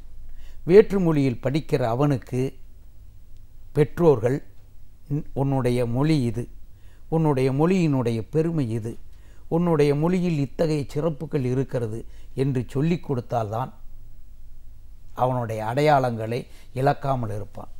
ஒன்றும் இல்லை, நேற்று வரையில் கிரிக்கெட்டு மட்டையை தூக்கிட்டு மைதானத்தில் இருந்த நம்ம பையன் திடீரென்று ஆர்த்து எழுந்தான், அறைகோல் விடுத்தான், தோள் தட்டினான், தொன்மையை எடுத்து சொன்னான். எல்கேஜியில் படிக்கிற குழந்தை முதல் கொண்டு, மழலை குழந்தை முதல் கொண்டு ஜல்லிக்கட்டுன்னு வந்துச்சு. அவனுக்குள்ளார இருந்த ஒரு அடையாளம், இது உன்னுடைய விளையாட்டு, உன்னுடைய முப்பாட்டன் காலத்திலிருந்து ஏறுதளவில் நடத்திய தன்னுடைய விளைவு ஜல்லிக்கட்டாக இன்றைக்கு மாறியது. இந்த ஜல்லிக்கட்டு உன்னுடைய பாரம்பரிய விளையாட்டு என்பதைப் போல இந்த இலக்கியங்கள் உன்னுடைய தாயும் உன்னுடைய தாத்தாவும் அவனுக்கு இருந்த முப்பாட்டனும் எழுதி வைத்த பொக்கிஷங்கள். இவை காலத்தால் அழியாத இந்த பொக்கிஷங்களை நீ எடுத்துக்கொண்டால்தான் நீ கணிப்பொறிப்படி வேற்று மொழிப்படி எந்த மொழியில் படி, ஆனாலும் நீ உயர்ந்து நிற்க வேண்டுமானால், உலக அரங்கில் வர வேண்டுமானால் உன்னுடைய மொழியினுடைய சிறப்புகளை நீ தெரிந்தாக வேண்டும். நான் கூட சொன்னேன், பெத்த தாய் தகப்பனுக்கு நீ எந்த உயர்ந்த நிலைமையிலும் இல்லை. பெத்த தாய் தகப்பனுக்கு சோறு போடாத நீ எவ்வளோ உயரத்துக்கு போய் என்ன பயன்? நீ இருப்பதும் ஒன்று, இல்லாமல் போகிறதும் ஒன்று. அதே மாதிரி தாயை பாதுகாக்க வேண்டும் என்பதைப் போல இந்த தாய்மொழியையும் நீ பாதுகாத்தே ஆக வேண்டும். எவன் தன்னுடைய தாய்மொழியை மறக்கிறானோ, எவன் தன்னுடைய தாய்மொழியை புறக்கணிக்கிறானோ அவன் நல்ல மனிதனே இல்லை என்கின்ற கருத்து பரவல் அடுத்த தலைமுறைக்கு சேர வேண்டும். ஏனென்றால் அடுத்த தலைமுறை மிக வேகமாக வந்து கொண்டிருக்கிறது, தன்னுடைய அடையாளங்களை தேடிக்கொண்டிருக்கிறது. அந்த தேடிக்கொண்டிருக்கிற அந்த இளைய கணிப்பொறி இளைஞனுக்கு உன்னுடைய சமூக அந்தஸ்தை சொல்லித்தர வேண்டும், இலக்கிய சிறப்பை சொல்லிக் கொடுக்க வேண்டும். அப்போதுதான் அவன் எழுந்து வருவான், புதிய சிந்தனையோடு எழுந்து நிற்பான். சோற்றுக்கா தாராபாரதி என்ற கவிஞன் சொன்னானே, அதை போல சோற்றுக்கா உன்னுடம்பு, சோம்பலுக்கா நீ விருந்து, காற்றுக்கே புதிய திசை காட்டலாம் வா எழுந்து என்று அடுத்த தலைமுறை கணிப்பொறி தலைமுறை எழுமானால் என்னுடைய மொழியையும் என்னுடைய இலக்கியத்தையும் யாரும் தொட்டு பார்க்க முடியாது. அது உலக அரங்கில் இன்னும் பேசப்படும். இன்னும் நம்முடைய சமய இலக்கியங்கள் பலவற்றை நாம் எடுத்து செல்லவிட அற்புதமான செய்திகளை எல்லாம் செதுக்கி வைத்திருக்கிறார்கள். அதை போலவே இந்த ஐம்பெருங்காப்பியத்தினுடைய பல வரிகளை நாம் வெளியே சொல்லவே இல்லை. சிலப்பதிகாரத்தையும் மணிமேகலையும் சொன்னதைப் போல குண்டலகேசியை நாம் இன்னும் சொல்லவே இல்லை, வளையாபதியை சொல்லவில்லை. உலகத்திலேயே முதலில் தோன்றிய வளையாபதி காப்பியம்தான் காதல் கலப்பு திருமணத்தை சொன்ன முதல் திருமணம். இலக்கியம் இந்த உலகத்திலே எல்லாருக்கும் முன்னாடியும் எல்லா செய்திகளையும் சொன்னான். அறிவியலை பற்றி சிந்தித்தான், சமூகத்தை பற்றி சிந்தித்தான், சமூக அவலங்களை பற்றி சிந்தித்தான், அறிவியலினுடைய மேன்மைகளை சொன்னான். அதே மாதிரி கம்பனும் சைவ சமயத்தைச் சேர்ந்தவர்களும் இன்றைக்கும் அந்த பாடல்களை உச்சரிக்கிறார்கள் ஒளி அதனுடைய முழுமையான பொருளை யாரும் தெரிந்து கொள்ளாத காரணத்தால் பல்வேறு அறிவியல் செய்திகள் நம்மிடமிருந்து கை நழுவி போய்விட்டது. அதையெல்லாம் மீட்டு உருவாக்கம் செய்ய வேண்டால் அடுத்த தலைமுறையை நாம் உருவாக்க வேண்டும். அடுத்த தலைமுறைக்கு ஒரு புதிய உணர்வினை ஊட்டியாக வேண்டும். நான் கூட ஒவ்வொரு நிகழ்ச்சியாக சொல்கிறது, நம்முடைய தாராபாரதிங்கிற அற்புதமான படைப்பாளர் நம்முடைய காலத்தில் வாழ்ந்தவர் இறந்துட்டார். அவர் சொல்லும்போது ரொம்ப அற்புதமாக சொல்லுவார், பட்டுக்கோட்டை மாதிரி அவரும் ரொம்ப அற்புதமாக சொல்லுவார். சொல்லும்போது சொல்லுவார், மூளையில் கிடக்கும் வாலிபனே, நீ முதுகில் வேலையை தேடுகிறாய், வெறும் பாலைவனம்தான் வாழ்க்கை என்று பல்லவி எதற்கு பாடுகிறாய், தோள்கள் உனது தொழிற்சாலை, நீ தொடுமிடமெல்லாம் மலர்ச்சோலை என்கின்ற அற்புதமான சிந்தனையை சொல்லிய வரிகளையெல்லாம் இந்த இளைய சமுதாயத்திற்கு என்னுடைய மேடைகளில் என்னுடைய பட்டிமன்றங்களில் எல்லாம் சொல்லி கொண்டிருக்கிறேன். சொன்னதனுடைய விளைவாக இன்றைக்கு நிறைய பேர் பாரதியை, பாரதிதாசனை, பட்டுக்கோட்டையை, தாராபாரதியை படிக்க துவங்கியிருக்கிறார்கள். வாலி கண்ணதாசனுக்கு எப்படி இன்றைக்கு திரைப்பட பாடல்கள் ஒரு புகழ் சேர்த்ததோ அதை போல பல பாடல்கள் திரைப்படம் வருவதற்கு முன் அற்புதமான சிந்தனைகளை, அற்புதமான ஆய்வுரைகளை எழுதியவற்றையெல்லாம் நாம் மீட்டு உருவாக்க செல்ல வேண்டும். இந்த நூலில் இவ்வளோ சிறப்பு இருக்குது. வெறும் சங்க இலக்கியத்துக்கு பின்னால் கூட வந்த நீதி இலக்கியங்கள் ஒரு காலம் கடந்து ஒரு சமூக பார்வையை சொல்லியிருக்கிறது. கண்டிப்பாக சார், ஒரு படைப்பாளியா, இலக்கிய சிந்தனையாளரா நம்மளுடைய இலக்கியத்தோட மேன்மை எவ்வளோ தூரம் இருக்குது, இன்னும் அதெல்லாம் முழுமையாக வெளியில் கொண்டு போய் சேராத ஒரு நிலையில தான் நம்ம இருக்கோம். அதை கொண்டு போய் சேர்க்கிற பணியை தமிழ் அறிஞர்கள், இலக்கிய சிந்தனையாளர்கள் செய்ய வேண்டிய அவசியம் என்னவா இருக்கு? உங்களுடைய படைப்பு அப்படின்னு பண்ணும்போது ஒவ்வொரு படைப்பையும் நீங்க கையாளுற விதம், முதல் படைப்பு உருவான விதம், இன்னைக்கு இருக்கிற சூழல்ல இதை செய்ய வேண்டிய கடமையும் பொறுப்பும் இளைய சமுதாயத்தினருக்கு இருக்கு அப்படிங்கிற ஒரு உண்மையோட உங்களோட அனுபவங்கள் சார்ந்த பல விஷயங்களை எங்களோட நீங்க முழுமையா பகிர்ந்ததுக்கு நன்றி. நன்றி. நாம் அறிந்திருக்க வேண்டிய பல அரிய தகவல்களை அழகிய தமிழில் தொகுத்து இன்றைக்கும் நமக்காக இனிமையாக வழங்க வந்திருக்கிறார் பேராசிரியர் சுபவீர பாண்டியன் அவர்கள். நிகழ்ச்சியில் அடுத்த பகுதியாக வரவிருப்பது ஒன்றே சொல் நன்றே சொல்.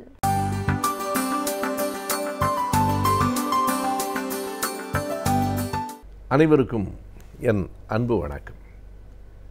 காரைக்குடியில் நான் 1965ஆம் ஆண்டு பள்ளி மாணவனாக இருந்தபோது இந்தி எதிர்ப்பு போராட்டம் தொடங்கிற்று.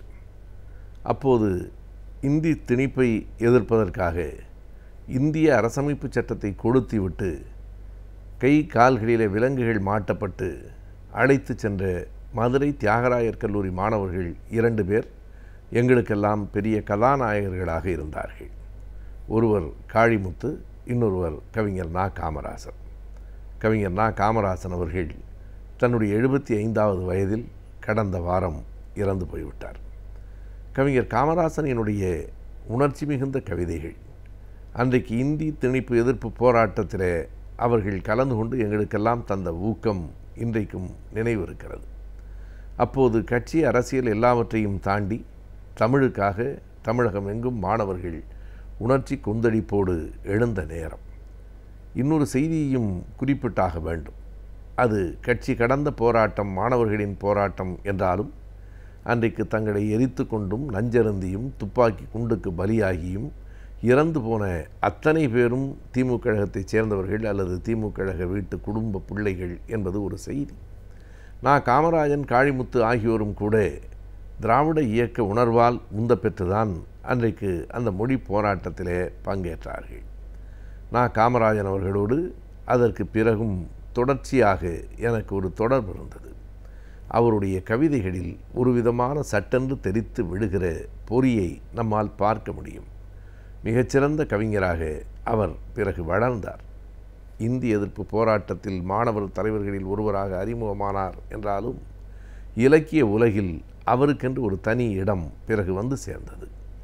1970களின் தொடக்கத்தில் அவர் 2 கவிதை புத்தகங்களை ஒரே நேரத்தில் வெளியிட்டார். ஒரு புத்தகத்தினுடைய பெயர் சூரியகாந்தி, இன்னொரு புத்தகத்தினுடைய பெயர் கருப்பு மலர்கள். 2க்கும் இருந்த ஒரு வேறுபாடு, சூரியகாந்தியில் இருந்த கவிதைகள் அனைத்தும் மரபு கவிதைகள், கருப்பு மலர்களில் இருந்த கவிதைகள் அனைத்தும் புது கவிதைகள். அந்த காலகட்டம் மரபு கவிதையா புது கவிதையா என்கிற பெரிய விவாதங்கள் நடைபெற்று கொண்டிருந்த நேரம். மானுடம் பாடும் வானம்பாடிகள் என்று தங்களை அறிவித்து கொண்டு கோவையிலிருந்து எழுச்சிமிக்க ஒரு இளைஞர் கூட்டம் எழுந்த நேரம்.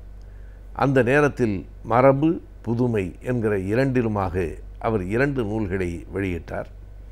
அதிலே கருப்பு மலர்கள் என்கிற புத்தகத்தில் காகித பூக்கள் என்று ஒரு கவிதை உண்டு. திருநங்கையர்களை பற்றிய கவிதை.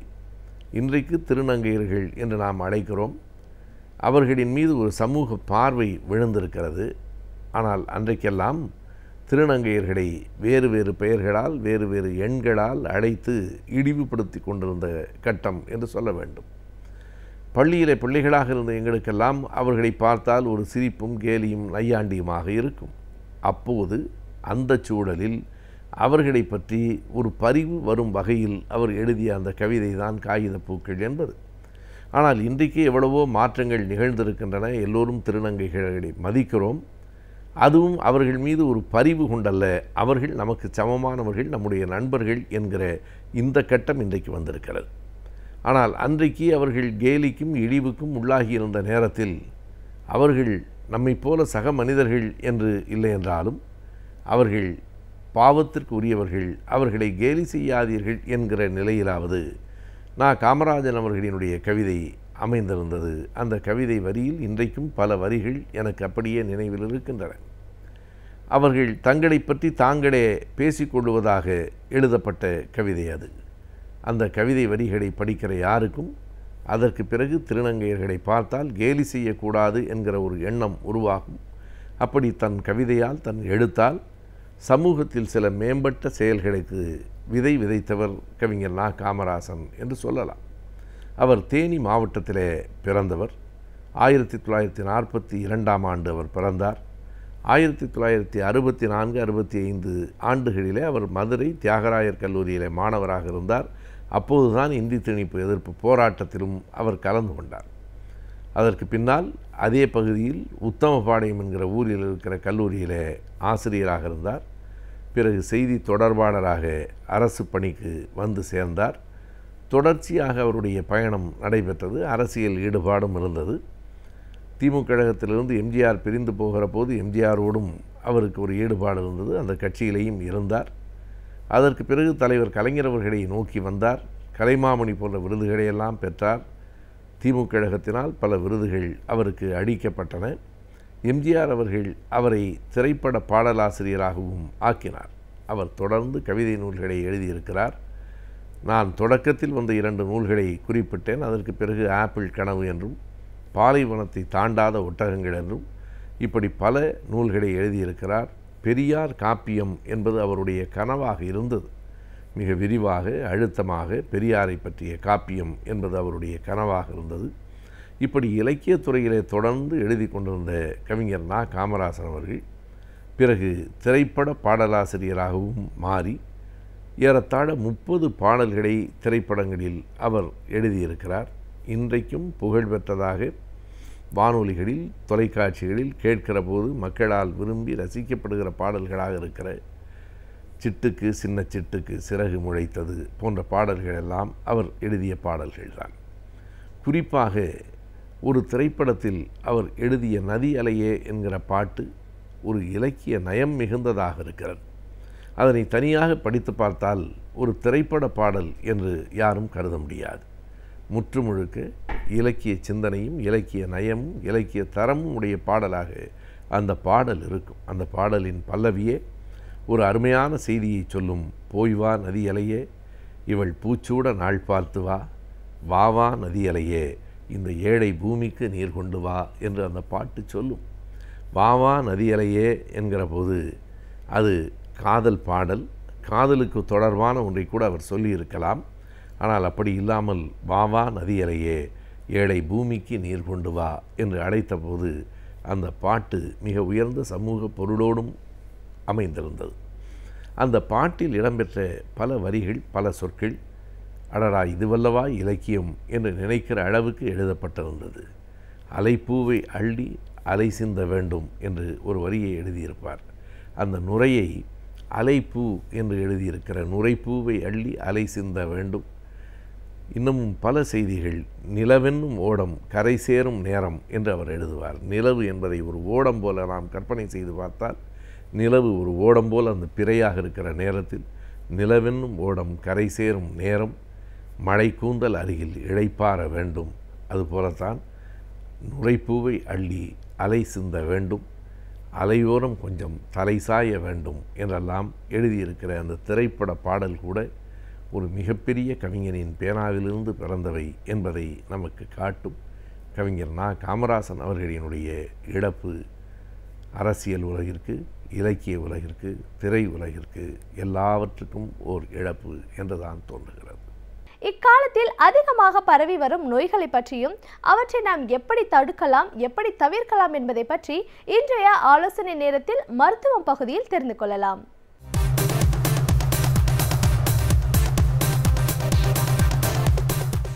காலை வணக்கம்.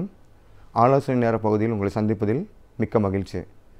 நம்ம இன்றைக்கி பார்க்க போகிறது பார்த்திங்கன்னா, குடல் சம்மந்தப்பட்ட அறிகுறிகள் மக்களுக்கு வர்றப்போ அது ஒரு முக்கியத்துவம் கொடுத்து உதாசீனப்படுத்தாமல் அதுக்குரிய காரணத்தை கண்டுபிடிக்கும் முறைகள் என்ன, அதுக்குரிய ப்ராப்பர் வைத்தியம் என்னன்னு நம்ம பார்க்க போகிறோம். ஸோ நீங்கள் பார்த்தீங்கன்னா நம்ம உணவு உட்கொள்கிறப்போ உணவு குழாய் வழியாக உணவு இரைப்பைக்கு போகுது. இரைப்பையிலிருந்து உணவு சிறுகுடல் வழியாக பெருங்குடல் போய் அங்கேருந்து ஆசனம் வழியாக மலமாக வெளியே வருது. ஸோ இந்த உணவு குழாய் இரைப்பையில் ஏதாவது ஒரு வியாதி வந்தது அப்படின்னா மக்களுக்கு அந்த அறிகுறி என்ன வரும்? நம்ம ரொம்ப காமனாக பார்க்குறது பார்த்திங்கன்னா நெஞ்சு எரிச்சல். ஸோ நெஞ்செல்லாம் எரிச்சலாக இருக்குங்க, ரொம்ப ஏப்பம் வருது, சம்டைம் வந்து சாப்பிட்றப்போ வந்து உணவு வந்து அடப்பட்டு கீழே போகுது, பசியே இருக்கிறதில்ல, சாப்பிட்றது அப்படியே ரிவர்ஸில் வாய் வழியாக வெளியே வந்துடுது, இல்லை சாப்பிட்டு கொஞ்ச நேரம் கழித்து வாந்தியாக வெளியே வருது, இல்லை கொஞ்சம் சாப்பிட்டாலே வயிறு ஃபுல்லான மாதிரி இருக்குது, வயிறு ரொம்ப கனமாக இருக்குது, கேஸ் ரொம்ப ஃபார்ம் ஆகுது, இல்லை சாப்பிட்டு அந்த வயிற்றில் உணவு கொஞ்சம் உள்ளே போனதுக்கப்புறம் முதுகு வலி சிவியர் ஆகுது. ஸோ இந்த மாதிரிலாம் ஒரு அறிகுறி வருது அப்படின்னா உள்ளே ஏதாச்சும் ஒரு காரணம் இருக்கும். அந்த காரணம் என்னன்னு நம்ம கண்டிப்பாக முக்கியத்துவம் கொடுக்கணும். அது இல்லாமல் வந்து பிளைண்டாக வந்து நம்ம வந்து ஒரு மருந்து சாப்பிட்டு ஒரு 2 மாதம் 3 மாதம் வந்து எந்த ஒரு பரிசோதனையும் பண்ணாமல் அதை விட்டோம்னா பின்னாடி அது என்ன காரணமான வியாதியோ அது கொஞ்சம் அதிகமான அளவில் வளர்ந்து வேறு மாதிரி ஒரு தொந்தரவு உண்டாக்கும். அதே மாதிரி பார்த்திங்கன்னாங்க இது வந்து காமனான ஒரு தொந்தரவுகள் வந்து உணவுக்குள்ளே இறைப்பிலிருந்து வரக்கூடிய தொந்தரவு. சில பேர் பார்த்திங்கன்னா ஈவன் வந்து வாந்தி வரப்போ பிளட் ஸ்ட்ரெயினிங், அதாவது ரத்தம் கலந்து வாந்தி கூட வரலாம். ஸோ இது இல்லாமல் நெக்ஸ்ட்டு காமனஸ்ட்டு ஒரு அறிகுறி ஜீரண மண்டலத்தில் பார்த்திங்கன்னா மஞ்சக்காமாலை. ஸோ மஞ்சக்காமாலை வந்துங்க லிவர் கல்லீரலில் வந்து பித்த நீர் உற்பத்தி ஆகுது. உற்பத்தி ஆகிற பித்த நீர் வந்து சின்ன பித்த நாளம் வழியாக சிறுகுடலுக்கு வந்து அடையுது அந்த பித்த நீர் வந்து. ஸோ மஞ்சக்காமலை வந்து பல காரணத்தில் வரலாம். ஒரு காரணம் பார்த்திங்கன்னா அந்த பித்த நீர் உற்பத்தி ஆகக்கூடிய கல்லீரலில் ஏதாச்சும் ஒரு வியாதி இருந்தால் அதனாலேயே மஞ்சக்காமலை வரலாம். நம்ம முக்கியமான காரணம் பார்க்குறோம்னா அந்த ஆல்கஹால் ட்ரிங்க்ஸ், ஆல்கஹால் தொடர்ச்சியாக சாப்பிட்றது, அதனால் வந்து லிவர் பாதிப்படைகிறது, அதனால் வந்து கல்லீரல் வந்து ஃபங்க்ஷன் கம்மியாகிறது, அதனால் மஞ்சக்காமலை வர்றது ஒரு கேட்டகரி. இதே பார்த்திங்கன்னா இன்னொரு முக்கியமான கேட்டகரி வந்து பார்த்திங்கன்னா hepatitis virus, B virus, C virus அப்படிங்கிற ஒரு வைரஸ் கிருமி வந்து லிவரை பாதிப்பு உண்டாக்கி அதனால் வந்து லிவர் செயலிலேருந்து அதனால் வந்து மஞ்சக்காமலை வர்றது. ஸோ இந்த காரணமெல்லாம் பார்த்திங்கன்னா வந்து கல்லீரல்லையே வியாதி உண்டாகி அதனால் காமலை வரக்கூடியது. இன்னொரு கேட்டகரின்னு பார்த்தோம்னா வந்து லிவர் நல்லாயிருக்கும், பேஷண்ட்டுக்கு மஞ்சக்காமலை இருக்கும், ஆனால் வந்து கல்லீரல் நல்லாயிருக்கும், உற்பத்தி ஆகக்கூடிய பித்த நீர் வந்து உற்பத்தி ஆகி வெளியே வர பித்த நாளத்தில் வந்து ஒரு காரணத்தினால அடப்பட்டுரும். அந்த அடப்பட்டனால வந்து காமலை உண்டாகும். ஸோ முக்கியமான காரணம் பார்த்திங்கன்னா பித்தப்பையில் உண்டாகக்கூடிய கல் வந்து ஏதாச்சும் ஒன்று ஸ்லிப்பாகி பித்த நாளத்தில் வந்து பிளாக் ஆகி அதனால் வந்து லிவரில் உற்பத்தி ஆகிற பித்த நீர் வந்து கீழே குடலுக்கு போக முடியாது, அந்த பாதை வந்து பிளாக் ஆயிரும். ஸோ இதனால் வந்து மஞ்சக்காமலை உண்டாக்கும். இதே சில பேர் பார்த்திங்கன்னா பித்த நாளத்தில் வந்து பித்த நாளங்கிறது ஒரு 5-6 மில்லிமீட்டர் தான் இருக்கும், சின்ன பாதை. அந்த பாதையில் வந்து ஈவன் கட்டி கூட ஃபார்ம் ஆகலாம். அந்த கட்டி ஆர்டினரி கட்டியாகவும் இருக்கலாம், சம்டைம் வந்து கேன்சர் கட்டி ரொம்ப ஆரம்ப பிகினிங் ஸ்டேஜில் வந்து அந்த கட்டி வந்து அந்த பித்த நாளத்தை வந்து பிளாக் பண்ணி அதனால் கூட காமலை வரலாம். ஸோ மஞ்சக்காமலை ஒரு பேஷண்ட்டுக்கு வருது அப்படின்னா நம்ம ஃபஸ்ட்டு பண்ண வேண்டியது ஒரு ஸ்கேன். இது வந்து இந்த காமாலை வந்து லிவர்னால் வரக்கூடிய காமாலையா இல்லை லிவர்லேருந்து உற்பத்தி ஆகிற பித்த நீர் வந்து போகிற பாதையில் அடப்பட்டு உண்டான காமாலையா, இது வந்து நம்ம கண்டுபிடிச்சி அதுக்குரிய ப்ராப்பர் ட்ரீட்மெண்ட் பண்ணோம்னா நம்ம வந்து இதில் சீக்கிரம் குணமடையலாம். இது வந்து மஞ்சக்காமலை. நெக்ஸ்ட்டு வந்து முக்கியமான அறிகுறி பேஷண்ட்டு பார்த்தோம்னா சிறுகுடல். சிறுகுடல் வந்துங்க ஏதாச்சும் அந்த சிறுகுடல் பாதையில் ஒரு அடைப்போ சுருக்கமோ ஒரு கட்டியோ ஏதாச்சும் இருந்ததுன்னா சம்டைம் வந்து அந்த பாதை வந்து அடப்பட்டுரும். அடப்பட்டனால என்ன ஆகுன்னா அந்த குடலை வீங்கிரும், கீழே கேஸே பிரியாது, பேஷண்ட்டுக்கு வந்து சிவியர் வயிற்று வலி வரும், வாமிட்டிங் வந்துடும். இந்த சிறுகுடல் அடைப்பதற்கு முக்கியமான காரணம்னு பார்த்திங்கன்னா பேஷண்ட்ஸ் வந்து சம்டைம்ஸ் வந்து சில வருடங்களுக்கு முன்னாடி வயிற்றில் ஓப்பன் ஆப்ரேஷன் பண்ணியிருப்பாங்க, அதனால் வந்து தழும்பில் வந்து ஜவ்வு ஒட்டிடும், அந்த தழும்பில் வந்து சிறுகுடல் கூட ஒட்டிடும், சிறுகுடல் ஃபுல்லாக கிங்க் ஆயிரும். ஸோ அதனால் வந்து பேஷண்ட்ஸ் வந்து சிவியர் வலி, வயிறு வீக்கம் அப்படின்னு ஹாஸ்பிட்டலுக்கு வருவாங்க. நம்ம செக் பண்ணி பார்த்தோம்னா சிறுகுடல் டோட்டலாக பிளாக் ஆகிருக்கும். ஸோ ஒரு பேஷண்ட் வந்து வயிற்றில் தழும்பு இருக்குது, வயிற்று வலி வருது, குடல் பிளாக் ஆகிருக்கு அப்படின்னாலே முக்கியமான காரணம்னு பார்த்திங்கன்னா அந்த தழும்பில் வந்து குடல் பிளாக் ஆகி குடல் கிங்க் ஆகிருக்கும். ஸோ இது வந்துங்க நம்ம வந்து ப்ராப்பர் டெஸ்ட் பண்ணி உரிய நேரத்தில் வந்து அந்த அறுவை சிகிச்சை மூலமாக அந்த குடல் அடப்பட்ட குடலை நீக்கணும்னாலே பேஷண்ட்டுக்கு வந்து இம்மீடியட்டாக ரிலீஃப் கிடைக்கும். ஸோ சிறுகுடலில் வரக்கூடிய முக்கியமான காரணங்கள் இது. சில பேர் பார்த்திங்கன்னாங்க சிறுகுடலில் வந்து டைஃபாய்டு ஃபீவர் மற்ற சில காரணத்தினால வந்து சிறுகுடலில் ஏதாச்சும் ஒரு பகுதி வந்து ஓட்டை விழுந்துடும். ஓட்டை விழுந்து சிறுகுடலில் உள்ளே இருக்க நீரெல்லாம் வெளியே வந்துடும். ஸோ வயிறு வந்து ரொம்ப டென்ஷனாக சிவியர் வயிற்று வலியோட பேஷண்ட் வருவாங்க, காய்ச்சல் இருக்கும். செக் பண்ணி பார்த்தோம்னா குடலில் ஏதாச்சும் ஒரு பகுதி ஓட்டை விழுந்திருக்கும். ஸோ இம்மீடியட்டாக நம்ம சர்ஜரி பண்ணி குடல் நல்லா ஃபுல்லாக வயிறு ஃபுல்லாக க்ளீன் பண்ணிவிட்டு எந்த குடலில் வந்து ஓட்டை விழுந்திருக்கோ அந்த குடல் வந்து நம்ம வந்து ப்ராப்பராக வந்து சீல் பண்ணோம்னா பேஷண்ட் வந்து காப்பாற்ற முடியும். சிறுகுடல் அடுத்து நம்ம பெருங்குடலுக்கு வந்தோம்னா பெருங்குடல் வந்து முக்கியமான ஒரு பகுதி. ஸோ அங்கே தான் வந்து அது தண்ணியாக வரக்கூடிய ஒரு திரவம் வந்து பெருங்குடல் வந்தோடனே அந்த தண்ணியில் அப்சார்வ் ஆகி மோஷனாக ஃபார்ம் ஆகி ஒரு பல்கான மோஷன் வெளியே ஆசனம் வெளியே வரும். பெருங்குடலை வந்து ஒரு புண்ணு இருக்குதுன்னு வச்சுக்கோங்க. அந்த புண்ணு சில பேருக்கு பார்த்திங்கன்னா பெருங்குடல் என்டையர் பெருங்குடல் வந்து உள்ள புண்ணு இருக்கும். முக்கியமான காரணம் பார்த்திங்கன்னா டிபி வியாதி, அல்சரேட்டிவ் கோலைட்டிஸ், குரோன்ஸ் டிசீஸ், இந்த மாதிரி சில வியாதிகள் இருக்குது. அதில் பார்த்திங்கன்னா பெருங்குடல் உள்ள ஃபுல்லாக புண்ணு இருக்கும். அந்த பேஷண்ட்ஸ்லாம் பார்த்திங்கன்னா வந்து உள்ளே அந்த வாட்டர் அப்சர்வ் ஆகாது. பேஷண்ட்ஸை பொறுத்த வரைக்கும் முக்கியமான அறிகுறி பார்த்திங்கன்னா மோஷன் போயிட்டே இருப்பாங்க, லூஸ் மோஷன் போயிட்டே இருப்பாங்க. ஒரு நாளைக்கு 10 தடவை 15 தடவை போவாங்க. மோஷன் போகிறப்போ சளியாக மோஷன் போகும். சம்டைம் மோஷன் போகிறப்போ ரத்தம் கலந்து மோஷன் போகும். ஸோ இந்த மாதிரி போனாலே கண்டிப்பாக பெருங்குடல் உள்ள புண்ணு இருக்கக்கூடிய வாய்ப்பு ரொம்ப இருக்குது. அதுக்குரிய எண்டோஸ்கோப்பி பண்ணி பெருங்குடலில் என்ன ப்ராப்ளம்னு பார்த்து பயாப்சி எடுத்து அதுக்குரிய தொந்தரவை கரெக்டாக கண்டுபிடிச்சி வைத்தியம் பண்ணோம்னா க்யூர் பண்ண முடியும். ஸோ ஆசனவாய் வழியாக ஒரு பேஷண்ட் வந்து ஃப்ரீயாக காலையில் மோஷன் போகணும். மோஷன் வந்து பல்காக ஸ்மூத்தாக போகணும். அப்படி போகணும்னா நம்ம வந்து உணவில் வந்து நார்ச்சத்து நல்லா இருக்கணும். நார்ச்சத்து நல்லா சாப்பிட்டோம்னா பல்கான மோஷன் ஃபார்ம் ஆகும். ஒருவேளை மோஷன் பல்காக ஃபார்ம் ஆகலை, ஸ்மூத்தாக ஃபார்ம் ஆகலை, ரொம்ப ஹார்டாக மோஷன் வருது அப்படின்னா அந்த ஹார்டான மோஷன் வந்து ஆசனவாய் வழியாக வெளியே வர்றப்போ ஆசனவாய் வந்து ஸ்ட்ரெச் ஆகி ஆசனவாயில் ஒரு பகுதி கிழிஞ்சிரும். நம்ம வந்து மெடிக்கல் டெக்னாலஜியில் ஃபிஷரின் ஆனோன்னு சொல்லுவோம். அந்த மாதிரி கிழிஞ்சு தான் மோஷன் வெளியே வரும். ஸோ நம்ம ரொம்ப காமனாக பார்க்குற பார்த்திங்கன்னா மோஷன் 4 நாள் வந்து மோஷன் போகிறப்போ சிவியராக வலி வருது ஆசனவாயில், அப்படியே கிழிச்சிட்டு வர மாதிரி இருக்குது. மோஷன் போகிறப்போ வந்து ட்ராப்பாக பிளட்டு வருது. அதே மாதிரி மோஷன் போனதுக்கப்புறம் ரொம்ப நேரம் வந்து ஆசனவாயில் எரிச்சல் இருக்குது அப்படின்னு ஒரு பேஷண்ட் சொன்னாலே இந்த காமனஸ்ட் ரீசன் என்னென்னு பார்த்தீங்கன்னா ஆசனவாயில் வந்து வெடிப்பு இருக்கக்கூடிய வாய்ப்பு இருக்குது. ஸோ ஒரு பேஷண்ட் வந்து ஆசனவாயில் வந்து பிளட்டு வருது அப்படின்னாலே அந்த ஏன் பிளட்டு வருது அப்படிங்கிற காரணத்தை நம்ம கண்டிப்பாக கண்டுபிடிக்கணும்.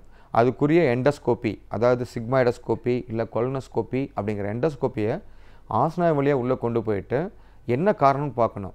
ஆசனவாயில் பிளட்டு வந்தாலே அங்கே ஒரு சதை இருந்தால் அது பைல்ஸ் தான் நம்ம முடிவு பண்ணக்கூடாது. உள்ளே வந்து ஈவன் கட்டி கூட இருக்கலாம், அது கேன்சர் கட்டியாக கூட இருக்கலாம்.